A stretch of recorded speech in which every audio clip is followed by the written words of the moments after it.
Hello, beautiful moms and entrepreneurs. My name is Charisse Walker, and I'm your host of the Unbreakable Mompreneurs podcast. This is a place where we come together to learn, grow, and inspire. So sit back, relax, and let's get started.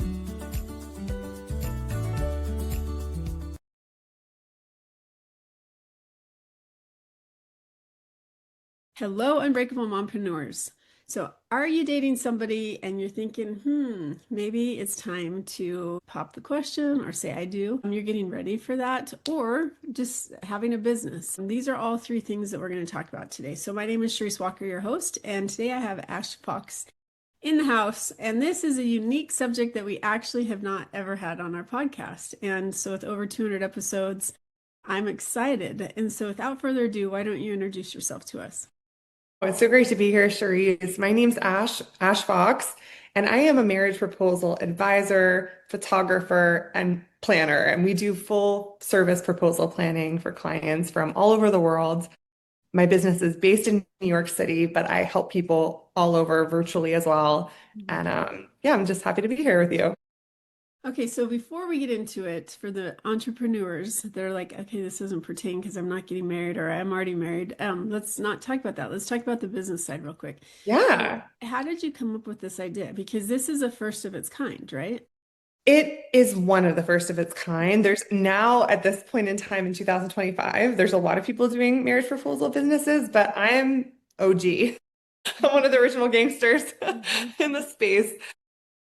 And I started long ago around truly, Sharice, I've had trouble nailing down the exact year because I can't tell if I did it in 2011 for the first time or 2012, but it was around there.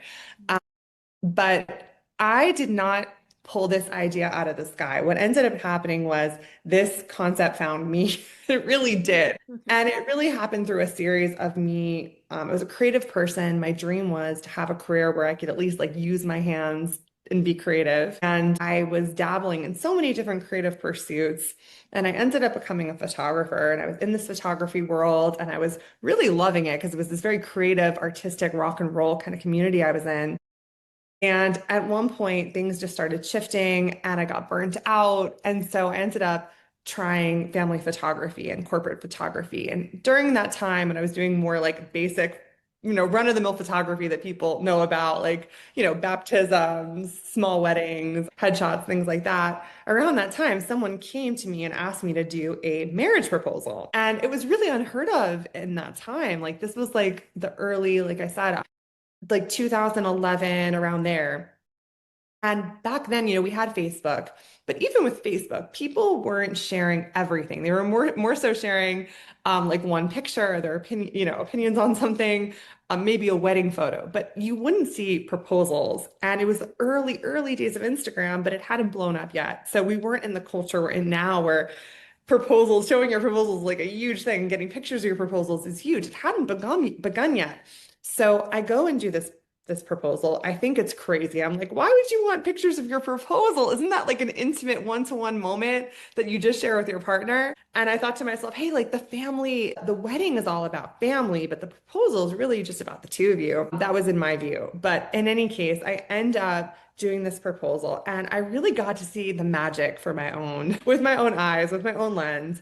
And I saw this couple having this very intimate, special moment and the embrace, and it was incredible. However, the one thing was back in those days, I wasn't the person I am now, where I'm like an expert in proposing, right? It sounds silly to say that, but I've just done 3,000 proposals for people from all over. So I've really seen it all. But back then, I wasn't advising my clients on what to do because they were just coming to me being like, show up and shoot as a photographer. So I did this proposal, and when the client was actually on a rowboat, he was proposing in a rowboat. And when it came down to propose, he turned the boat in the wrong direction away from the shot. And so you couldn't see her face, you only saw him. But they were still so happy. And he didn't blame me because he was like, you couldn't do anything about it. You couldn't like swim into the water to get the shot. So they were still so happy and it was great. And it really opened my eyes to say like, wow, this is actually not what I thought. Like I was a little jaded at first.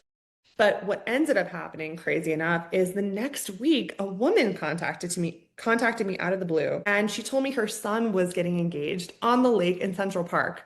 and she wanted me to photograph it. And I'm like, wait a minute. Okay. Like the stars are aligning. Like I know exactly how to help your son. He's going to show up at this time. He's going to walk this route. He's going to get on the boat. He's going to turn it in this particular way. And I helped them. And at the end of it, she said to me, she's like, she put her hands on my shoulder. She's like, Ash, she's like, you don't understand what this meant for our family and these pictures and this milestone and the way you helped us. She's like, this is your calling in life. You're meant to help people with their proposals. And I was thinking, she's got to be crazy. Like this is just one of the things that I do, but how could this be my whole business? What ended up happening was it wasn't something, again, like it's so funny. It wasn't something I necessarily chose and end up, truly, it chose me. It really did. Because what ended up happening was it started snowballing. I just kept on getting asked to do more and more and more. And then the Daily News called and were like, we're writing a story on you. You're a New York's proposal photographer.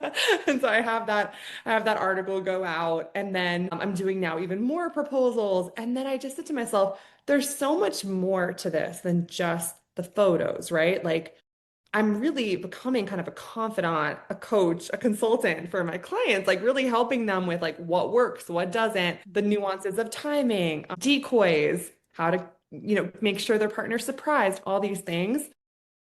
And so there was a lot that I could give beyond just the photography. So I started doing that. And then I realized at a certain point, I'm like, you know what? My clients love photography, but they also want other things. They might want videography. They might want a live musician playing their favorite songs. They might want a private venue where they can propose. Because in New York City, it's so crowded and hustle bustle that to have a private space is such a luxury. So I started doing all and decorations and champagne and all these things. So I started doing full service proposal planning and it just kind of kept going from there. So that's how this all came together.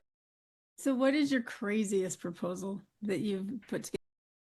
Oh, gosh, they could be crazy in ways that don't necessarily look crazy, but there's just so many crazy behind the scenes things that have happened. So I've done proposals just to skim it. Like I did one in a complete snowstorm where I had to wear a full snowsuit. And like trudge in the snow because everything was shut down, like to get around the city. I had one like that. I had one where we had rented out this incredible penthouse, like wraparound penthouse in New York City. And when we went there to do the proposal, a rapper and his entire crew had rented out the penthouse, and the hotel hadn't told them they had to leave at a certain time. And my proposal was about to happen, so we had to like bring the cleaning crew in, like while the rappers are all in there. It was hilarious. We've had just so many funny things. I've had proposals on, we did a proposal at a castle up in upstate New York that was so gorgeous. I've done proposals. We had one for one of the players on the Rams in LA last year, on a rooftop in Los Angeles, actually, that I went out for because he was a VIP client. But we've had like all kinds of really, really cool stuff. That's so cool. So I love that you listen to that. Like this lady puts her hands on your shoulders and says, okay, this is your calling. And so as you've started to add more things to it, do you have people that you've hired on, or are you doing everything on your own? Yes. So things changed for me during COVID. I got to a point where everything shut down for me. The rug was kind of pulled out from under me where I had to cancel all these proposals. We had people coming in from all different countries and then they couldn't fly in anymore. So we had to cancel their proposals. And at one point I actually had to go on unemployment because like I literally had nothing going on during that time. It was crazy. But then when things came back, it came back fast and hard. I'd been shut down. And so the burnout came on really strong. And that's when I got like a consultant. I'm like, what do I do? I don't know. And they're just like, you just need to raise your prices. And so I did that for a while. But then there was something else. It was like, I don't know. I need support. Everyone's like, you need support. You can't just do this on your own. And so I started building a team, and now I have a really incredible team. We're a little tiny team, but I have my coordinator to like handle all the bookings, and then I have my 3 photographers who I've trained in my style to like really replicate the type of photos that we do. And then we have our other, we have our production assistant and like our other awesome freelancer. So we're a nice little tight team, and we talk daily. I'm able to help more people this way too, because I'm able to do virtual one-to-ones with all my clients for their planning sessions. And then we have a beautiful process so that they can just show up and propose because everything's handled for them and all the stress is taken away for them. So they can just So focus on. now that you have more photographers going out there, do you think that more of your time is spent talking with the clients now and planning the event, and then you send your other people to go execute I have more time to service more people. Yeah, because I have more time to like be present for my clients on, yes. And so we have it, it's more systematized now, where before I was just kind of like running around, running. It was great, but it wasn't sustainable for me to have a balanced life, basically. No, that's good. And you hired a coach, which everybody should have somebody at some point, that's important. So, what do you wish that you would have known that you know now? About my work or about Yeah, starting out. Because we're going to okay. get to the relationship side in just a second. Okay, about my work, honestly, I'm kind of, well, I'll tell you something here. This is kind of a backhanded answer, but I didn't know anything. I really didn't. And there's a positive in that. Well, I think a lot of times that helps people be successful when you don't have expectations. Like, I wasn't that girl who's like, I want to be a wedding planner. I want to be, because there wasn't even a proposal planner, wasn't even a real career then. I didn't have anything like that I was aiming for. I was really following life to tell me what's next. I really was looking for feedback for momentum, really like momentum, feedback to just show me what's flowing and what isn't. So I had been trying so many things from before. Like I had a little t-shirt business, I did videography, I did other things. But when photography started working for me and it was really catching on, and then beyond the photography, the proposals was really the thing where I was getting pulled in that direction. It helped me. So I think if I had known that this is what I don't even know. I can't even tell Yeah, you that in makes that sense. way. And I think I talk about that a lot, that one thing just start and then it could take you to a different way. So are you fully word of mouth or do you do ads for leads? We have for sure word of mouth is a huge part of our business. I've been around for a long time, so people know me and have used me. I had some videos go viral online years ago, like about what I do, and so people found me through press. We do some Google advertising because kind of you at a certain point, it's funny. You have no choice. It's like once you buy an ad, they keep you can't not because then they downgrade your organic search basically to keep you. So we do just some Google advertising. That's it. Okay. No, that's great. Okay, so let's talk about, because obviously I wrote this book, Flipping the Iceberg, and it's about relationships and two secrets you have to know before you say I do. So you're saying I do. But now, I mean, and I hate to say this because as a realtor, like I help these cute couples find a house or I help them sell it so they can upgrade to something else. In the last 2 years, I just feel like so many of my couples are getting divorced, and it's like breaking my heart to watch this Really? because I'm like, wait a second. And then two clients I've had because they are getting divorces, so I met them, and they're like, well, I think we're going to work it out. I'm like, yes, let's talk about my workshop. Let's get you through it, and so I'm sure you've been around enough where you see the proposal, but then you hear this kind of the sad thing, they're probably not together anymore, right?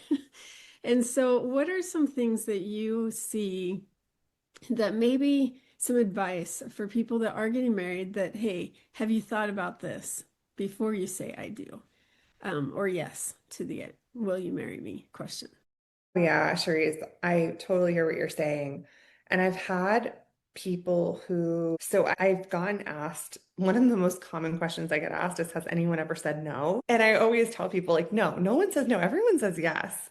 That doesn't always mean they make it to the altar, but most people nowadays know that they're getting engaged. They just don't know how, they don't know when, and they want to be surprised. So for most of my clients, that's what's important to them. So some things I've seen. So this is something I think people sometimes want to make a correlation between proposing in a big way, in a grand way, and it not working out. Like people love to say that because they're like, oh, this person did the big thing. Well, it didn't even work. Why would they spend the money on that? Or that's a sign maybe of something. But what I can tell you is having done so many proposals and really seen it all, it isn't necessarily an indicator because you have couples who sometimes do grand gestures and they make it, and you have ones who do it and they don't. What I do notice is I've had some couples, and I love my couples and I'm along the ride for their love story, but I will tell you there's been a few that I have seen, like, because I think you were asking me like if I've noticed anything about like what it like signs of that. And there have been, there's a few people I can think of. One client I'm thinking of right now, and I'm not saying that this was a bad thing, but I remember him saying when he talked about her, it was mostly about how he saw her on the beach and she was in her bikini and he saw her and and we did this billboard proposal for him and all that. And they ended up not making it to the altar. And I don't know if it's a sign of anything, but sometimes I have had clients who not that you can appreciate a woman's beauty. There's nothing wrong with that either. But it's just sometimes I've noticed where that's sometimes where the emphasis is. And I had another client who did a beautiful proposal. And I remember him telling me she had gorgeous hair. And I said, "Oh, what beautiful hair she goes." He said, "Yeah, it's in the prenup. She can't cut it." And they didn't make it. And it's just interesting. And I think yeah, those are two that really come to mind. I'm trying to think if there's any. Those are two that come to the top of my head. And then there's another client I can think of who he's completely different from those guys. He wasn't like that at all. And you could tell that this woman was truly, there's two men I'm thinking of actually. This is what I'll say. Their energy was so heightened, like at a frenetic level. And they were so wanting to make her happy, which is so beautiful. And all of my clients, I hope, have that. But there was something a little extra that didn't feel grounded in their energy that I picked up on. And so when they did the proposal and it was all beautiful and it was wonderful, the relationship didn't make it to the altar.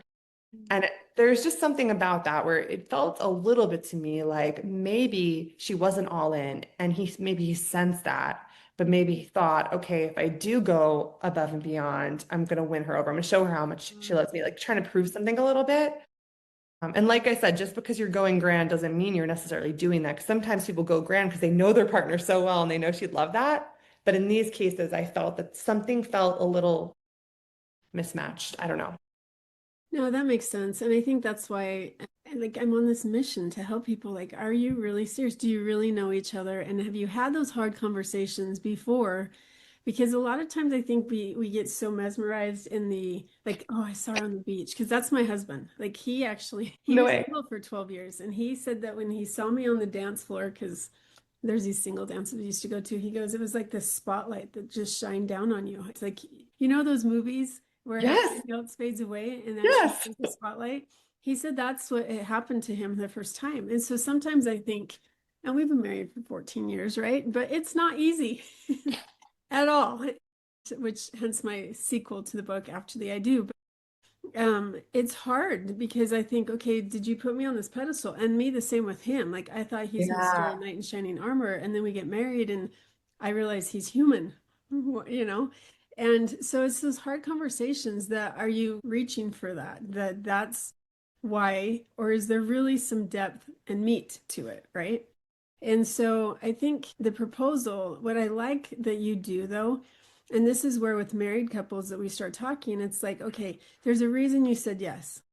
And so for you, like, it's so genuine that they can go back to those pictures of when everything was happy, hunky dory, and your kids aren't involved, the finances aren't involved, the stepkids aren't involved. And so you look at that and you're like, wow, we really were in love. Do we want to get back to that? And how do we get back to that? And so that's, I think, the service that you're providing is it's to me, it's so much deeper. Because if I would have had a photographer there during the proposal, which was hilarious, but intimate, that it's a good time, it's a good memory. And so when you're having a hard time and you're doubting, you're like, I'm wondering, like when my clients, I ask them because of the book and stuff, I'm like, can I just ask and you don't have to answer, but what's your reason? And they're like, Mm. we just grew apart. Okay, that's not a reason. And so it's getting back to, okay, let's do some work. And if they're willing to pay money for this proposal, they should be willing to pay for a counselor to get the help. And so I love your concept and I love that you've helped so many couples through it. Thank you, Charisse. Yeah, it's positive currency is what I see it as because sometimes people think, in this day and age, 2025, a lot of people are jaded. And some people, like I said, some people think like, why would you even bother? Why does this all matter? Why does a guy have to go through this rigmarole? Or like this is so overly traditional or gendered or whatever. People have concepts about these things. But again, it's about building that bank Mhm. of those milestones to look back on in the hard times. Because especially when you have, like you just said, like your husband will never lose that vision he has of you. Like he'll always see you as that woman glowing, like dancing on the dance floor, like shining so brightly. And he'll never forget that image. And in the same way, when a man or woman is on their knee proposing and speaking from the heart and have created a beautiful, comfortable, intimate space, you never forget that moment. And so you can go back to that. Like even those times where the person's driving you crazy, you're like, you still have those really wonderful visions to look back on, even beyond the photos, just your own memory. And I think that sometimes is just as important as the marriage. So Yeah. I think it definitely, there should be more of it around. You should franchise it is what you should do.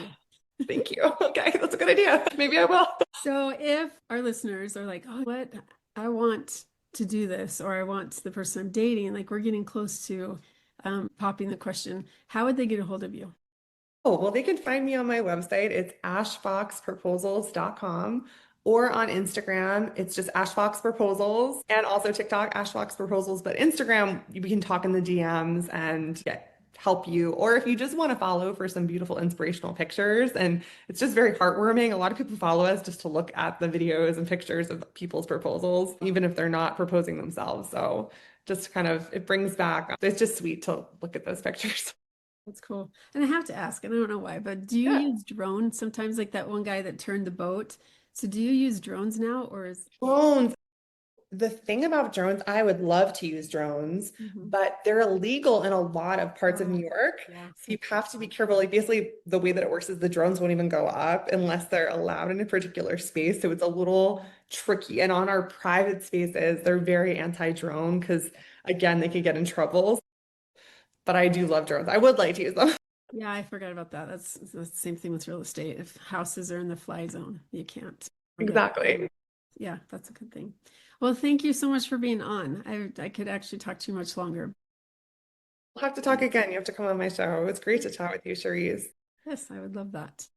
So, Unbreakable Moms, cherish the moments. I think that that's the big thing, is making sure that you capture those important moments and remember them, because life can get hard, especially when we have children. And so if we can cherish even the moments with our kids, the moments with our spouses, that it is so important. And then obviously the business side of things, don't let the minute things, like don't second guess yourself, just let things happen and let things flow, just like Ash did. So go out and make it a great day. Thank you. Beautiful moms, remember, you are unbreakable. Keep illuminating the world with your strength, pursuing your dreams, and reveling in the splendor of motherhood. This is Charisse Walker, bidding you farewell for now. Stay tuned for more empowering conversations on the next episode of the Unbreakable Mompreneurs podcast. Until then, keep shining bright. Signing off with love, Charisse Walker.